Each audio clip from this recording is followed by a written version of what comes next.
Number 3 سورۃ آل عمران آیت number 171 تفسیر۔ پھر دوبارہ اللہ تعالیٰ نے اس فعل کا ذکر کیا، یستبشرون کو دوبارہ لائے ہیں۔ یستبشرون کو دوبارہ اس لیے لائے ہیں کہ اس میں زیادہ تاکید کرنا ہے، زیادہ بڑی بات،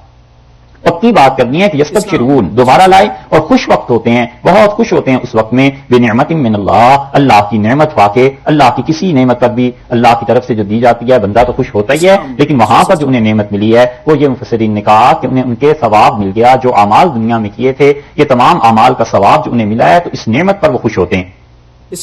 آگے ارشاد فرمایا وفضل، اور اللہ کے فضل پر خوش ہوتے ہیں۔ تو فضل کا مطلب ہے بڑھوتی، یعنی اس سے بڑھا کر جو کچھ انہوں نے دنیا میں کیے تھے کام نیکی کے، اس پہ انہیں ملا ثواب، اور اس ثواب کو اللہ تعالیٰ نے فرمایا وہ ہے نعمت، اور ثواب سے بھی بڑھ کر جو چیز اللہ نے انہیں عنایت فرمائی ہے وہ ہے خدا کا فضل جو ان پر ہوا ہے۔ وَأَنَّ اللَّهَ، اور یہ بات کہ اللہ تعالیٰ لا یضیع، ہرگز ضائع نہیں کرتا، اجر المومنین، مزدوری ایمان والوں کی، ایمان والے جو کچھ اللہ کے لیے کرتے ہیں اللہ ہرگز ان چیزوں کو ضائع نہیں کرتا۔ تو ان کا پیغام بھی اللہ تعالیٰ نے پہنچایا، اور اللہ نے اپنی کتاب میں یہ بھی بتایا کہ جو لوگ اللہ کے لیے کام کرتے ہیں اچھائی کے اور نیکی کے، خدا کی طرف سے انہیں بہت کچھ دیا جاتا ہے، اور ان کے ثواب بھی پورے ہو جاتے ہیں، اور ثواب سے بھی کہیں بڑھ کے خدا کے احسانات ان پہ ہوتے ہیں۔ اور یہ ساری کی ساری چیزیں ایسی ہیں کہ پتہ چلتا ہے کہ ان کی زندگی بہت اعلیٰ درجے کی زندگی ہے۔ ایک چیز تو یہ ہو گئی جو یہاں پر ارشاد فرمائی ہے۔ دوسری چیز جو ان آیات کریمہ کے ضمن میں بعض حضرات نے بحث کی ہے، وہ کہتے ہیں کہ انبیاء علیہ الصلوۃ والسلام کی زندگی وہ اس سے بھی قوی ہے۔ عام مسلمان، پھر شہید، پھر انبیاء علیہ السلام، زندگی کے 3 مدارج ہیں۔ ایک درجہ تو یہ ہے عام انسانوں کا کہ کوئی آدمی اس کا انتقال ہو گیا اور اس کے بعد اس کی وراثت بھی تقسیم ہو گئی، اسے آپ مردہ بھی کہیں گے، اس کا جنازہ بھی پڑھیں گے، اس کو کفن دفن یہ سب چیزیں کریں گے، اور پھر اس کے بعد اس انسان کی بیوی، اس سے نکاح بھی دوبارہ اس کا کسی سے بھی ہو جائے گا۔ یہ سب چیزیں عام لوگوں کے لیے۔ اس سے اوپر کا درجہ جب بڑھا اور شہید ہوا، اور شہید واقعی جو حقیقی شہید ہے اس کے کپڑوں میں اسے دفن کر دیا جائے گا، اس کو غسل بھی نہیں دیا جائے گا، اس کو مردہ بھی نہیں کہا جائے گا، مگر اس کے بعد اس کی وراثت کی تقسیم بھی ہوگی اور اس کی بیوہ سے نکاح بھی جائز ہے۔ یہ دوسرا درجہ ہوا، اور تیسرا درجہ اس سے بھی بلندتر ہے زندگی کا، اور وہ انبیاء علیہ الصلوۃ والسلام کی زندگی ہے۔ اور انبیاء علیہ الصلوۃ والسلام کی زندگی میں جب ان کا انتقال ہو جائے تو ان کی تجہیز و تکفین تو ہوتی ہے، لیکن اس کے بعد ان کی بیویوں سے نکاح جائز نہیں ہوتا۔ ایک تو اس کی وجہ یہ بھی ہے کہ اللہ نے قرآن پاک میں فرمایا کہ رسول اللہ صلی اللہ علیہ وسلم کی بیویاں امہاتہم، اس امت کی مائیں ہیں، تو ظاہر ہے کہ ماں سے نکاح کسی صورت میں بھی جائز نہیں۔ تو اس لیے ایک تو امہات المومنین کے متعلق اللہ تعالیٰ نے یہ بات کر دی، اور دوسری بات یہ ہے کہ اس کے بعد وراثت بھی ان کی تقسیم نہیں ہوتی۔ ان تمام چیزوں کا بالآخر تعلق جا کر بنتا ہے حضور اقدس صلی اللہ علیہ وسلم کی زندگی سے، اور اس کا تعلق جا کر بنتا ہے انبیاء علیہ الصلوۃ والسلام تمام کے تمام ان کی زندگیوں پر۔ قرآن پاک جب ہم پڑھتے تھے تو ہمارے اساتذہ میں سے کچھ لوگ اس بات کے قائل ہوئے تھے، یا کچھ لوگ اس بات کو کہتے تھے کہ حضور اقدس صلی اللہ علیہ وسلم کی وہ زندگی برزخ کی زندگی ہے۔ یہ مسئلہ ہے عقیدے کا، اور اس کو اچھی طرح یاد رکھنا چاہیے کہ بعض حضرات کا خیال یہ ہے کہ رسول اللہ صلی اللہ علیہ وسلم کی زندگی وہ برزخ کی زندگی ہے، اور وہ دنیا میں جسمانی زندگی نہیں ہے۔ اور قبر مبارک میں حضور اقدس صلی اللہ علیہ وسلم کا جسم اسی طرح ہے جس طرح کے پہلے دن اسے رکھا گیا تھا، اور باقی اس جسم کو اس روح کے ساتھ کوئی ایسا تعلق نہیں ہے جو روح عالم ارواح میں ہے۔ اس لیے یہاں پر پہنچ کے قبر مبارک پہ جو آدمی بھی کوئی بات کہتا ہے، نہ رسول اللہ صلی اللہ علیہ وسلم سے سنتے ہیں، نہ اس کا جواب ملتا ہے، نہ کوئی ایسی چیز ہے۔ کچھ لوگوں کا خیال یہ ہوا ہے، اور یہ خیال جو تھا اس پر بحث بھی ہوئی، لکھا بھی گیا سب کچھ، لیکن ایک خیال کا بتا رہے ہیں کہ یہ چیز ایک سامنے آئی۔ اس پہ سب لوگوں کا اتفاق ہے کہ رسول اللہ صلی اللہ علیہ وسلم کا جسم مبارک جیسے رکھا گیا تھا اب تک ویسا ہی۔ اسی لیے صاحب ہدایہ نے غالباً ان کے الفاظ یہی ہیں کہ الآن کا مکان، جیسے رسول اللہ صلی اللہ علیہ وسلم کا جسم مبارک رکھا گیا تھا اب تک قبر مبارک میں جسم ایسا ہی۔ اور اس کی دلیل یہ ہے جو سب کا اتفاق ہے کہ حضور اقدس صلی اللہ علیہ وسلم سے صحابہ کرام رضی اللہ عنہ نے پوچھا کہ اللہ کے رسول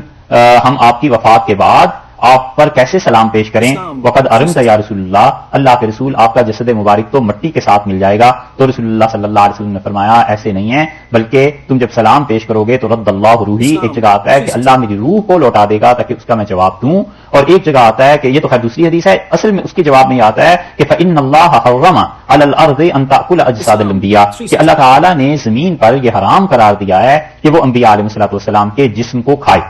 تو اس پہ تو سب کا اتفاق ہے کہ انبیاء علیہ السلام کے اجسام کو مٹی نہیں کھاتی۔ اس سے آگے اختلاف شروع ہوتا ہے،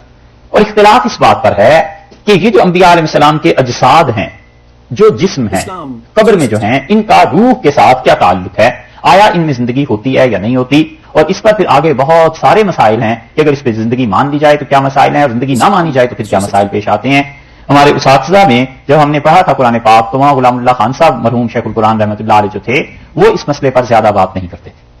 ایک تحریر انہوں نے لکھی تھی، اور جب یہ اختلاف زیادہ بڑھا تو قاری طیب صاحب رحمۃ اللہ علیہ دارالعلوم دیوبند کے جو محتمم تھے وہ ہمارے ہاں ملک میں آئے اور انہوں نے سب کو بٹھا کر ایک تحریر لکھ دی تھی اور انہوں نے اس پہ دستخط کر دیے تھے، اور ہم نے ان سے تفسیر پڑھی تھی تو وہ کہتے تھے حضرت قاری صاحب رحمۃ اللہ علیہ نے جو کچھ لکھا قاری صاحب نے جو کچھ لکھا ہے بس اس پہ ہم سب متفق ہیں، زیادہ لمبے چوڑے اس مسئلے میں نہیں پڑھتے تھے۔ ایک اور بزرگ تھے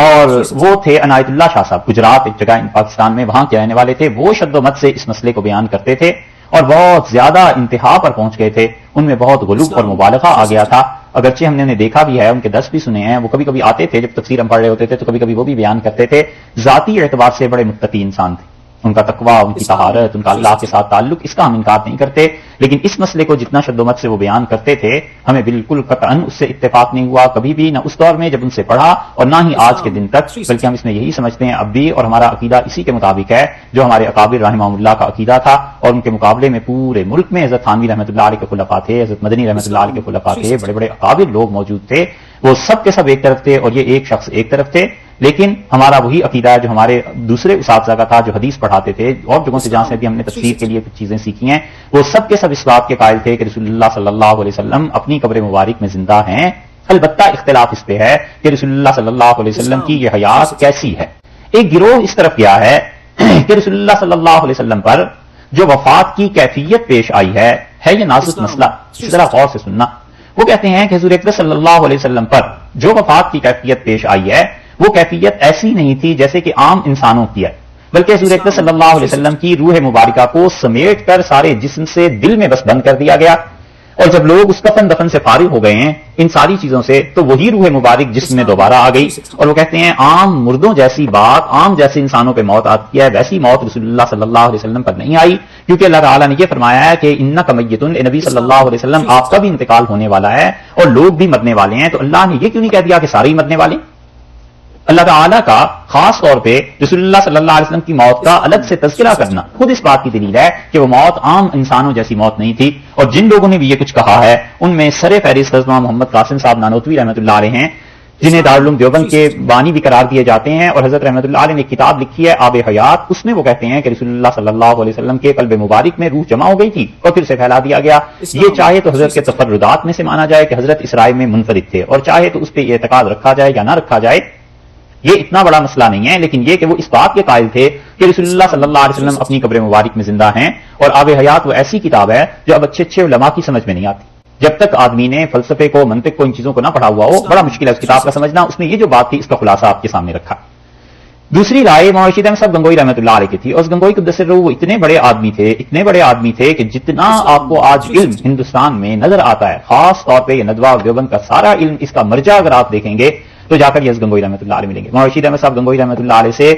قرآن پاک کی تفسیر پڑھی مختلف لوگوں نے اور انہوں نے کام کیا، جن میں یہ مولانا حسین علی صاحب رحمۃ اللہ علیہ تھے، جیسے کہ ہم نے اپنی سند میں بیان کیا تھا، تفسیر کا کام ان لوگوں سے ہوا، اس کا سرا بھی جا کے گنگوئی رحمۃ اللہ علیہ سے ملتا ہے، اور وہ دوسری طرف حضرت کے خلفاء میں شاہ عبد الرحیم صاحب رائے پوری رحمۃ اللہ علیہ تھے، وہ آگے شاہ عبد القادر صاحب رائے پوری، ان کے خلیفہ تھے آگے سید ابو الحسن علی ندوی رحمۃ اللہ علیہ مجمعین، یہ سارے حضرات ساری زندگی قرآن پاک کو بیان کرتے رہے، یہ بھی سارا سلسلہ وہیں جا کے ملتا ہے۔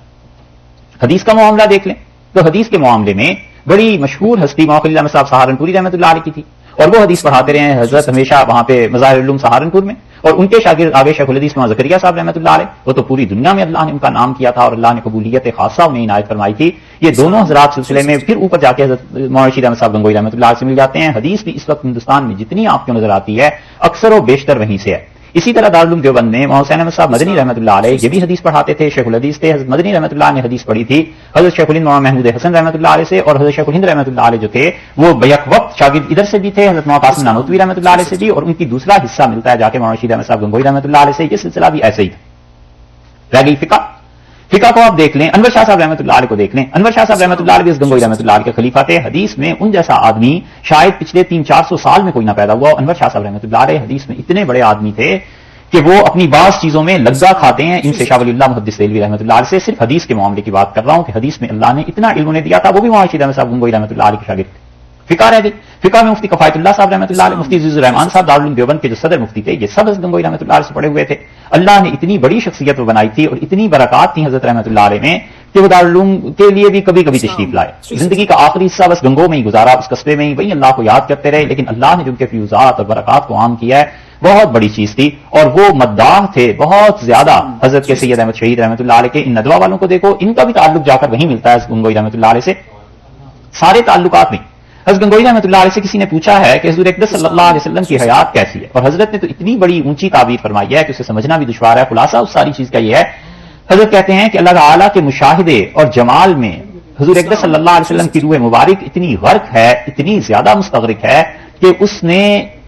جسم کے ساتھ، اور حضور اقدس صلی اللہ علیہ وسلم کے جسم کے ایک ایک حصے نے زندگی اختیار کر لی ہے. اللہ تعالیٰ کے انوار اور تجلیات اتنی رسول اللہ صلی اللہ علیہ وسلم کے جسم مبارک پہ بواسطہ روح پڑی ہیں. تذکرۃ الرشید میں اس کی تفصیل ہے. یہ بھی ایک چیز.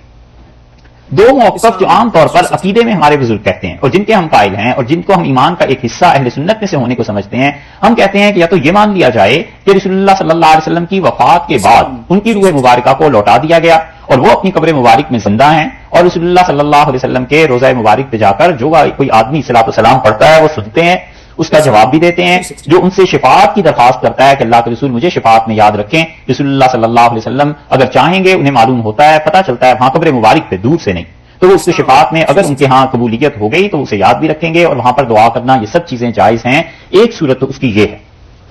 دوسری صورت اس کی یہ ہے کہ کسی انسان کا یہ عقیدہ ہو، اور یہ بھی ٹھیک ہے کہ وہ کہے رسول اللہ صلی اللہ علیہ وسلم کی روح مبارکہ تو اعلیٰ علیین میں ہے، اللہ کے پاس ہے، جنت میں ہے، بہت اونچے مقام پر، اور وہاں سے رسول اللہ صلی اللہ علیہ وسلم کے جسم مبارک کو ایسی راہ حاصل ہے، جسم اور روح میں ایسا تعلق ہے جیسے سورج کا زمین سے ایک تعلق ہوتا ہے کہ اس سورج کی روشنی، اس کی حرارت، اس کی گرمی کی وجہ سے زمین پہ اثرات مرتب ہوتے ہیں. اسی طرح اس روح مبارکہ کی وجہ سے اس جسم پر اثرات مرتب ہوتے ہیں، اور رسول اللہ صلی اللہ علیہ وسلم اپنی قبر مبارک میں زندہ ہیں اس روح کے تعلق کی وجہ سے.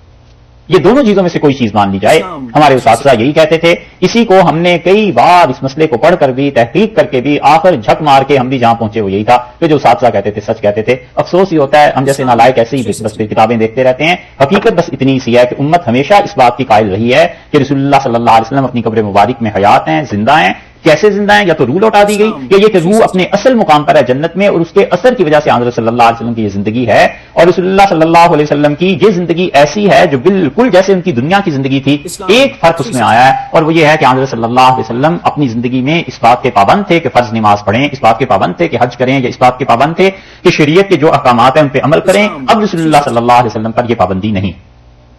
اور وہ اپنی قبر مبارک میں نماز پڑھتے ہیں. لیکن رسول اللہ صلی اللہ علیہ وسلم کا نماز پڑھنا ایسا نہیں ہے جیسے کہ وہ زندگی میں نماز پڑھتے تھے، وہ ان پہ فرض تھی. اب جو نماز پڑھتے ہیں وہ اللہ کے قرب کی وجہ سے، اللہ کے تعلق کی وجہ سے، اور یہ بات صحیح احادیث سے ثابت ہے کہ انبیاء علیہ الصلوۃ والسلام کی زندگی ہوتی ہے. تو یہ دو چیزیں ہمارے عقیدے میں شامل ہیں، یعنی اہل سنت والجماعت میں سے ہونے کے لیے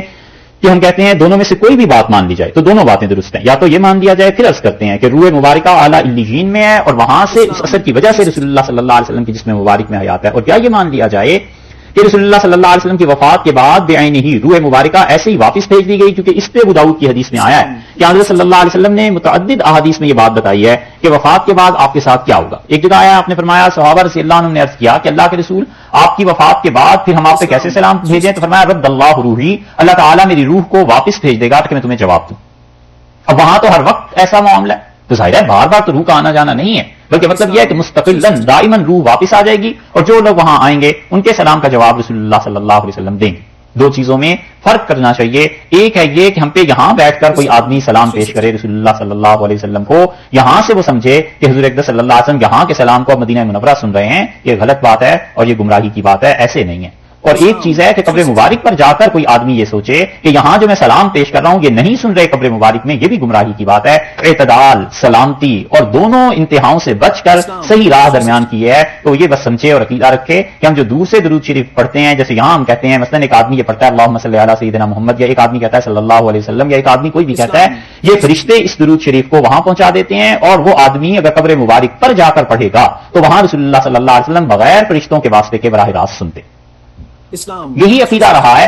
ہمیشہ سے امت میں، اور حنفی، مالکی، شافعی، حنفی سب اس بات کے قائل رہے ہیں، کسی نے اس عقیدے کو نہیں چھیڑا. اتنی احادیث اس معاملے میں آئی ہیں کہ اگر ہم سنانا شروع کر دیں وہ سب چیزیں تو کئی گھنٹے اس کے لیے چاہیے. حدیث میں مثلاً یہ آیا ہے کہ رسول اللہ صلی اللہ علیہ وسلم نے فرمایا تھا کہ رد اللہ روحی، اللہ میری روح کو لوٹا دے گا. اس کا مطلب یہ ہے کہ آپ جواب دیتے ہیں. ایک حدیث میں آیا حضرت صلی اللہ علیہ وسلم تم میں سے جو کوئی دور سے مجھ پر درود بھیجتا ہے اللہ کے فرشتے اسے پہنچا دیتے ہیں میرے پاس، اور جو یہاں پر آ کر پڑے گا وہ مجھے سنوایا جائے گا. یہ اس بات کی دلیل ہے کہ رسول اللہ صلی اللہ علیہ وسلم نے اپنے متعلق یہی بات ارشاد فرمائی. اسی طرح حدیث میں آتا ہے کہ حضرت عبداللہ ابن عمر رضی اللہ عنہ کے متعلق کہ وہ بار بار جاتے تھے رسول اللہ صلی اللہ علیہ وسلم کی قبر مبارک پر سلام پیش کرنے کے لیے. ایک لمحے کے لیے اگر مان لیا جائے کہ اس جسم مبارک میں کچھ نہیں ہے تو پھر وہاں جانے کی آخر ضرورت کیا؟ اگر اس جسم میں زندگی نہیں ہے اور رسول اللہ صلی اللہ علیہ وسلم روح مبارکہ اعلیٰ علیین میں ہے جو سلام ہم پیش کرتے ہیں وہاں پہنچ جاتا ہے, اس جسم میں کچھ سنتا نہیں, وہ سنوائی نہیں ہے, پھر وہاں جانے کی آخر ضرورت کیا ہے؟ اور پھر رسول اللہ صلی اللہ علیہ وسلم کی حیات میں ایک عام آدمی کی زندگی میں کیا فرق رہ جاتا ہے؟ ایک عام آدمی ہے, اس کے متعلق بھی آپ یہ کہہ لیں کہ وہ نہیں سنتا, اور رسول اللہ صلی اللہ علیہ وسلم بھی نہیں سنتے. پھر آخر وہاں لوگ جاتے کیوں؟ صحابہ رضی اللہ عنہ کیوں جاتے تھے؟ یہ نافع ہیں, عبداللہ ابن عمر رضی اللہ عنہ کے غلام ہیں, اور وہ کہتے ہیں میں نے ابن عمر رضی اللہ عنہ کو دیکھا, اتنا شدید تعلق تھا ان کا رسول اللہ صلی اللہ علیہ وسلم سے کہ وہ مدینہ منورہ میں جب بھی کہیں آتے تھے جاتے تھے سلام پیش کرتے تھے. اس گلی سے گزرتے تھے تو جوتے اتار کے مسجد میں آتے تھے اور سلام پیش کرتے تھے. اور وہ کہتے ہیں کبھی کبھی یہ محبت اتنی غالب ان پر آ جاتی تھی کہ میں نے ایک دن میں 200 مرتبہ دیکھا ہے کہ ابن عمر رضی اللہ عنہ دروازے تک گئے مسجد کے, پھر لوٹ کے آتے تھے, پھر کہتے تھے السلام علیکم یا رسول اللہ, اللہ کے رسول آپ پہ سلامتی ہو, والسلام علی ابی بکر, ابو بکر آپ پہ سلامتی ہو, والسلام علی ابی, اور میرے ابا آپ پہ سلامتی ہو, اللہ کی رحمتیں آپ پہ نازل ہوں. 200 مرتبہ وہ کہتے ہیں رسول اللہ صلی اللہ علیہ وسلم کی محبت میں وہ لوٹ کے آتے. ایک آدمی نے کیل لگانی چاہیے مسجد نبوی, حضرت عائشہ رضی اللہ عنہا نے اس آواز کو سنا اور ڈانٹ دیا. انہوں نے کہا تمہیں پتا نہیں رسول اللہ صلی اللہ علیہ وسلم کی وفات کے بعد بھی ان کا ادب ایسے ہی باقی ہے جیسے ان کی زندگی میں تھا, تو تم کیوں اس شور سے رسول اللہ صلی اللہ علیہ وسلم کو تکلیف پہنچاتے؟ حضرت علی رضی اللہ عنہ نے دروازے بنوانے چاہے, حضرت علی رضی اللہ عنہ نے کہا یہ دروازے مدینہ منورہ میں یہاں نہ بنانا, دور لے جاؤ اس لکڑی کو کہیں اور وہاں سے دروازے بنا کر لے آؤ, کیونکہ رسول اللہ صلی اللہ علیہ وسلم کے ہاں آواز کو بلند کرنا یہ غلط چیز. حضرت عمر رضی اللہ عنہ کی روایت صحیح بخاری میں آئی, ایک اور جگہ بھی آئی ہے. حضرت عمر رضی اللہ عنہ نے ایک دو آدمیوں کو دیکھا, وہ مسجد نبوی میں اونچی آواز سے بول رہے تھے, تو حضرت عمر رضی اللہ عنہ نے بلایا اور ان سے پوچھا کہ تم کہاں سے ہو؟ انہوں نے کہا ہم طائف سے آئے ہیں. فرمایا اگر تم اس شہر سے ہوتے نا تو میں تم دونوں کو سزا دیتا, تمہیں پتا نہیں ہے کہاں کھڑے ہو. اس کی تشریح لوگوں نے یہ کیا ہے کہ مسجد نبوی کی وجہ سے, ہم کہتے ہیں مسجد نبوی کی وجہ سے نہیں, رسول اللہ صلی اللہ علیہ وسلم کی قبر مبارک کی وجہ سے, کہ وہاں جا کر شور کرنا اور وہاں قبر مبارک میں جا کر کوئی ایسی حرکت کرنا یہ غلط چیز ہے. اسی لیے حنفی فقہا نے لکھا ہے کہ رسول اللہ صلی اللہ علیہ وسلم کی یہ مسجد اگر وہ طائف تک بھی پہنچ جائے تو بھی اس کا حکم ایک ہی رہے گا. مسجد نبوی کے کسی بھی حصے میں کوئی کھڑے ہو کر صلاۃ و سلام پڑھے گا تو رسول اللہ صلی اللہ علیہ وسلم اسے اپنے کانوں سے سنتے ہیں. اب یہ کیفیت کہ وہ اتنے سلام بیک کیسے سنتے ہیں, یہ وہ چیزیں ہیں جو اللہ ہی کے علم میں اور اللہ ہی جانتا ہے. اتنی باریک چیزوں کو کوئی نہیں جانتا کیونکہ عالم آخرت ہے. اس میں تو پھر یہ بھی سوال اٹھتا ہے کہ جس میت کو عذاب ہو رہا ہے قبر میں ہم اپنی آنکھوں سے دیکھتے ہیں تو ہمیں تو کچھ نہیں پتا چلتا, تو پھر قبر کے عذاب کا بھی انکار کر دو. یہ ساری بنیاد اسی طرح بنتی ہے. معتزلہ اسی لیے قبر کے عذاب کا انکار کرتے تھے کہ وہ یہ کہتے تھے کہ ہمیں تو کچھ پتہ ہی نہیں چلتا سامنے. اس موضوع پر یہ جو حدیث وفا ایک کتاب ہم نے لکھی ہے, اس میں ہم نے رسول اللہ صلی اللہ علیہ وسلم کی زندگی پہ بحث لکھی ہے, حوالے اس میں دیے ہیں, وہ دیکھ لیجیے. اگر اس جسم مبارک میں کچھ نہ ہوتا تو یہ جو صحابہ کرام رضی اللہ عنہ کا اتنا کثرت سے جانا ہے, جو بات ہم عرض کر رہے تھے, وہ کیا چیز تھی؟ مروان نے ایک صحابی رضی اللہ عنہ کو دیکھا جو رسول اللہ صلی اللہ علیہ وسلم کی قبر مبارک سے چمٹے ہوئے تھے, تو مروان نے روکا, منع کیا, تو انہوں نے کہا تمہارا کیا خیال ہے, میں کس قبر پہ آیا ہوں؟ یہ تو حضور اکرم صلی اللہ علیہ وسلم کی قبر. شیخ ابو الحسن اشعری رحمۃ اللہ علیہ پہ لوگوں نے الزام لگایا کہ وہ رسول اللہ صلی اللہ علیہ وسلم کی رسالت میں فلاں فلاں چیزوں کے قائل نہیں ہیں, اور اس پر جو کتابیں لکھی گئی ہیں آج سے 800 برس پہلے 700 برس پہلے, سب نے لکھا ہے کہ رسول اللہ صلی اللہ علیہ وسلم کی زندگی قبر مبارک میں ایسے ہی ہے جیسے ان کی حیات تھی. رہ گئی یہ بات کہ رسول اللہ صلی اللہ علیہ وسلم قبر مبارک میں نماز پڑھتے ہیں, یہ چیزیں ہوتی ہیں, اس کا ثبوت خود حدیث میں آیا. یہ مسلم ہے, دیکھیے اس کی ایک حدیث, بہت طویل احادیث ہیں لیکن صرف ایک حدیث آپ کے سامنے رکھتے ہیں. یہ رسول اللہ صلی اللہ علیہ وسلم نے فرمایا ہے, اور امام مسلم رحمۃ اللہ علیہ اس حدیث کو لائے ہیں جہاں انہوں نے حضرت موسیٰ علیہ الصلوۃ والسلام کے مناقب اور فضائل کو بیان کیا,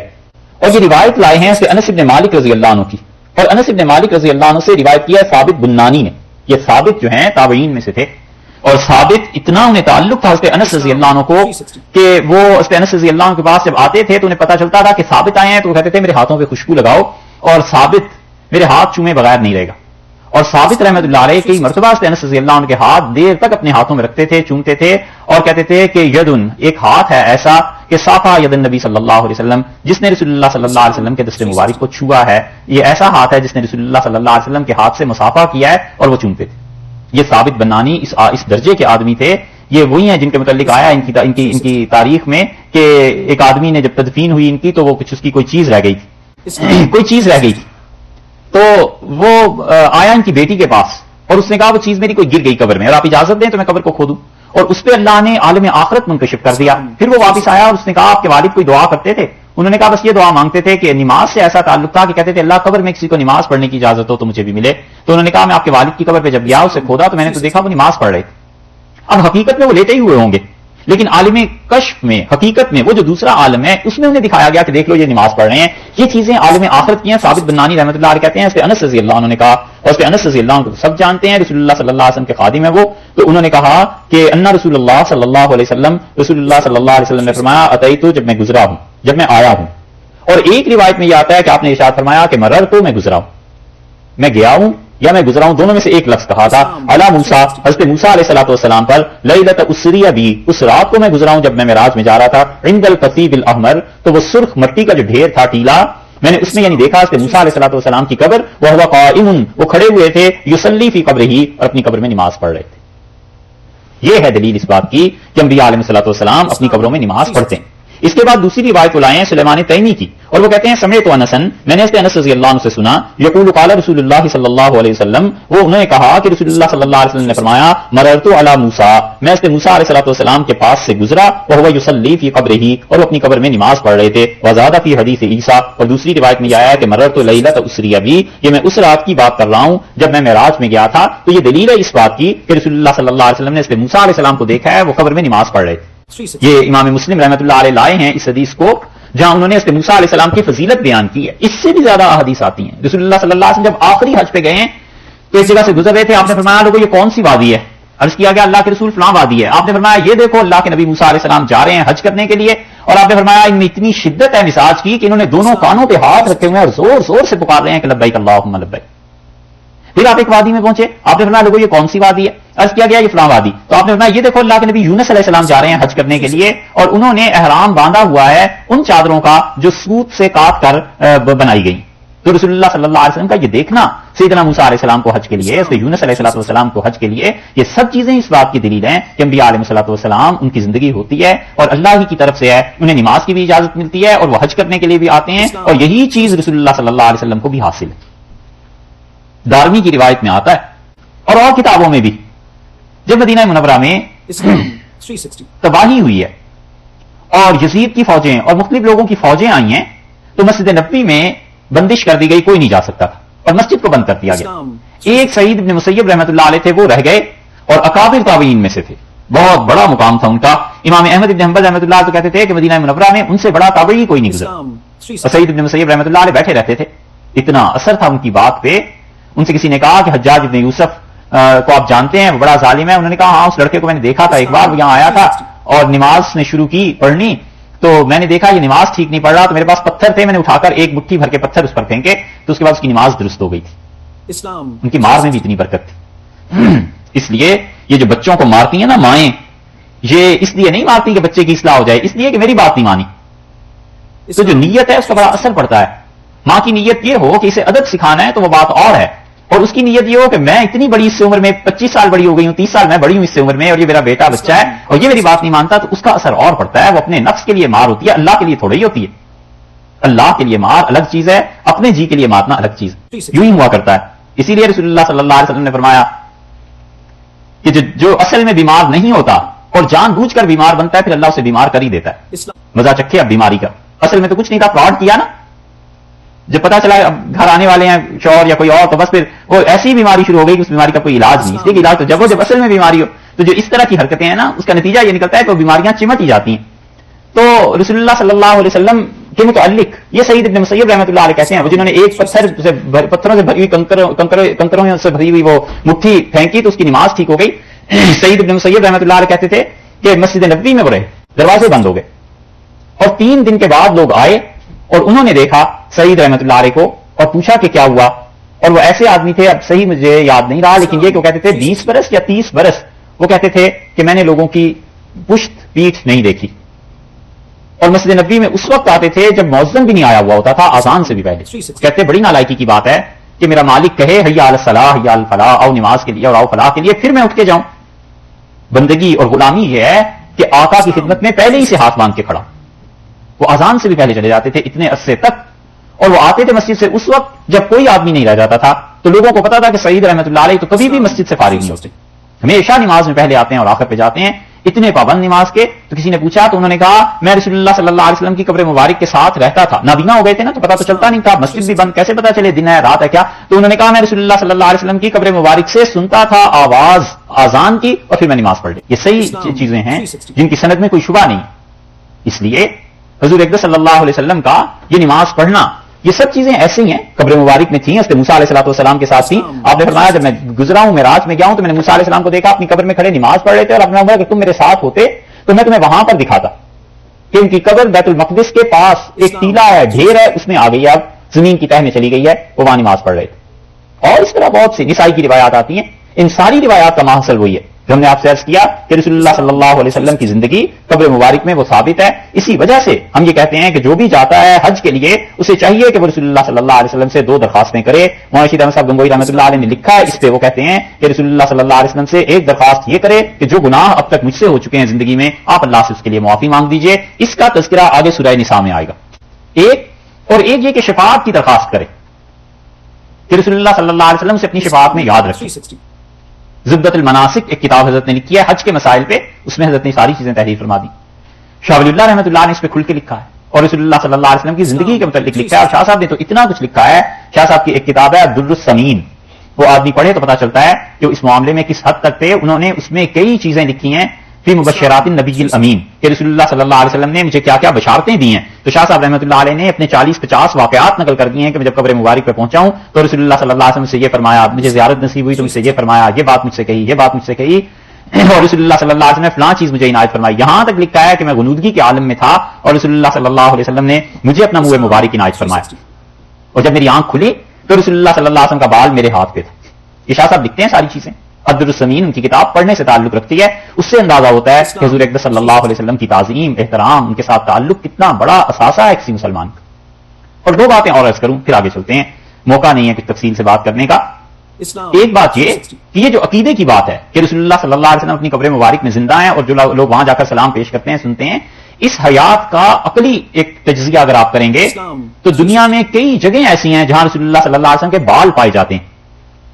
اور اصلی جو منہ مبارک ہے اس میں نمو ہے, زندگی ہے.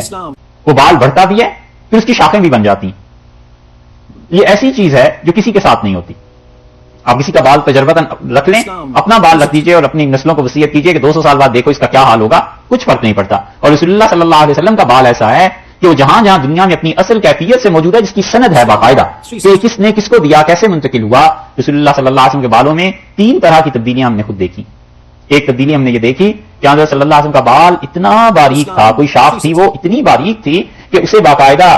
شیشہ لے کر دیکھنا پڑتا تھا, ہاتھ پہ رکھے سے نظر نہیں آتی تھی, اور پھر وہ اتنی موٹی ہو گئی کہ براہ راست آنکھوں سے نظر آتی ہے, کوئی ضرورت نہیں رہتی. 2-3 سال میں اس کی حالت اتنی بدل جاتی.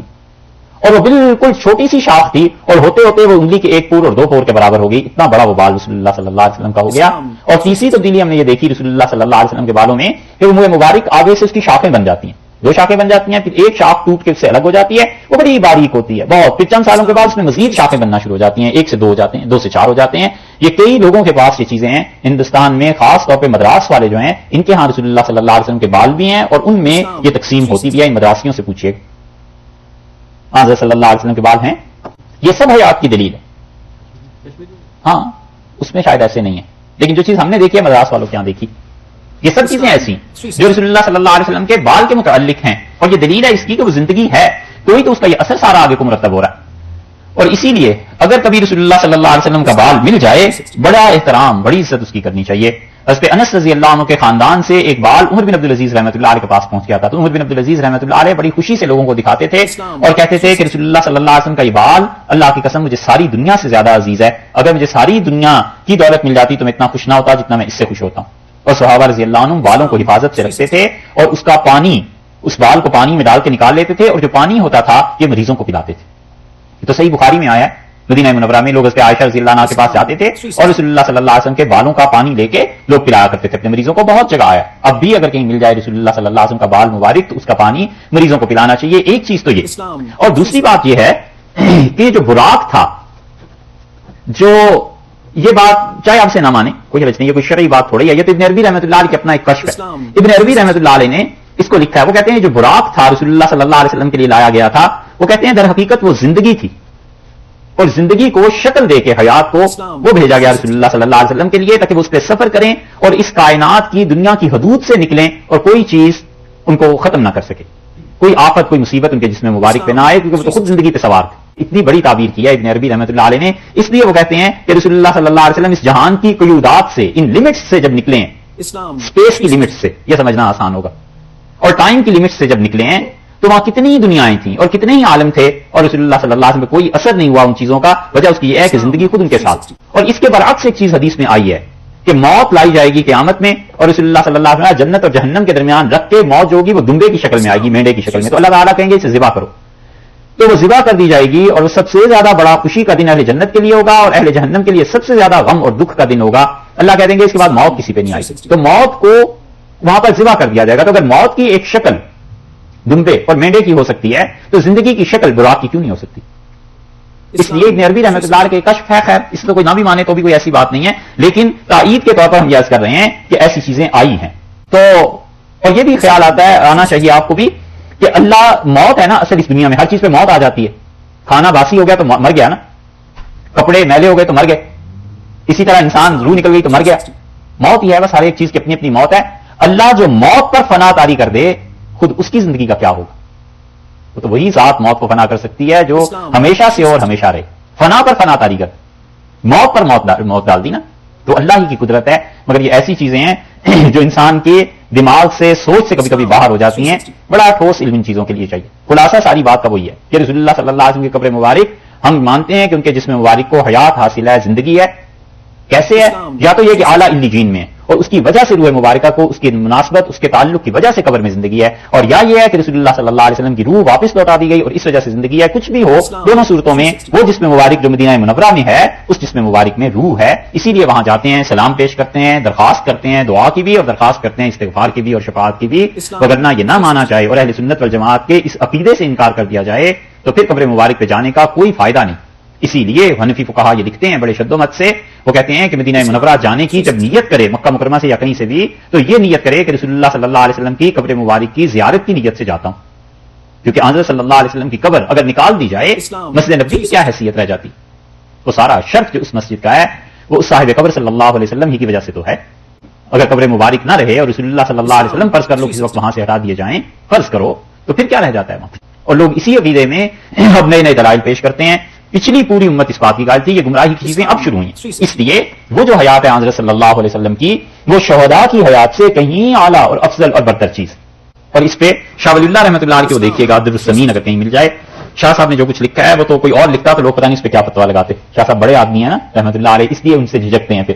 اللہ تعالیٰ نے فرمایا کہ یستبشرون بنعمت من اللہ وفضل وان اللہ لا یضیع اجر المؤمنین، اور اللہ تعالیٰ کسی کا، ایمان والوں میں سے کسی کا اجر ضائع کرنے والا نہیں ہے۔ اب یہاں تک تو ہو گئی وہ بات جو شہداء کے متعلق تھی، اس کے بعد پھر آگے یہاں سے بات شروع ہوتی ہے غزوہ احد کے متعلق۔ یہ جو ایک مسئلہ، یہ جو رسول اللہ صلی اللہ علیہ وسلم کی زندگی کا ہم نے بیان کیا ہے، اس کے متعلق کوئی سوال ہو تو کہیے، صرف اس کے متعلق اور نہیں۔ رسول اللہ صلی اللہ علیہ وسلم کی قبر مبارک پہ سلام آہستہ ہی پڑھنا چاہیے، وہ تو چاہے منہ میں بھی پڑے گا تو بھی وہاں سنایا جائے گا۔ وجہ اس کی یہ ہے کہ آپ دیکھیے چونٹی کی آواز کتنی زیادہ ہوتی ہوگی، چونٹی بولے گی بھی تو کتنا اونچا بولے گی۔ اور اس کے سلیمان علیہ السلام نے قرآن سے ثابت نہیں کہ چونٹی کی آواز سنی اور چونٹی نے کہا کہ اپنے اپنے بلوں میں چلی جاؤ ورنہ یہ ان کا لشکر تمہیں رون دے گا پاؤں میں، تو کتنا اونچا بولی ہوگی۔ فرشتے پہنچاتے ہیں، حدیث میں آیا ہے جو مجھ پہ درود بھیجتا ہے، فرشتے اس کا، اس کے والد کا نام لے کے کہتے ہیں کہ آپ پہ فلاں نے سلام بھیجا۔ مسجد نبوی ساری کا حکم ایک ہی ہے، اور یہ عمر رضی اللہ عنہ کا فتویٰ تھا، وہ کہتے تھے یہ مسجد اگر یمن تک بھی چلی جائے تو اس کا حکم ایک ہی رہے گا۔ اس لیے مسجد نبوی میں کہیں بھی اس کی حدود میں کھڑے ہو کے کوئی بھی صلاۃ و سلام پیش کرے تو رسول اللہ صلی اللہ علیہ وسلم سے سن، رسول اللہ صلی اللہ علیہ وسلم کی قبر کی نیت کرے۔ صاحب فتح القدیر ہیں ابن حمام، انہوں نے لکھا ہے مسئلہ، اس لیے کہ رسول اللہ صلی اللہ علیہ وسلم قبر مبارک پہ ایک اور حیثیت سے بھی غور کیا جائے تو آپ نے فرمایا تھا کہ اس ممبر کے درمیان اور میری قبر، آپ نے فرمایا یہ سارا علاقہ جنت کا ہے، تو جنت میں تو زندگی ہے، اس لیے عبداللہ ابن عمر رضی اللہ عنہ ان تینوں پہ سلام پیش کرتے، اپنی زبان میں پڑھ لے، رسول اللہ صلی اللہ علیہ وسلم سے اپنی زبان میں سلام پیش کرے، آپ پہ اللہ کی سلامتی ہو اور آپ نے ہم تک دین پہنچایا، اللہ آپ کو جزائے خیر دے، اور اللہ اچھی سے اچھی جزا جو اس نے کسی بھی نبی علیہ الصلوۃ والسلام کو ان کی امت کی طرف سے اور کسی بھی رسول علیہ السلام کو اپنی قوم کی طرف سے دیو، اللہ آپ کو بھی دے، تو اپنی زبان میں بھی کہہ سکتا ہے۔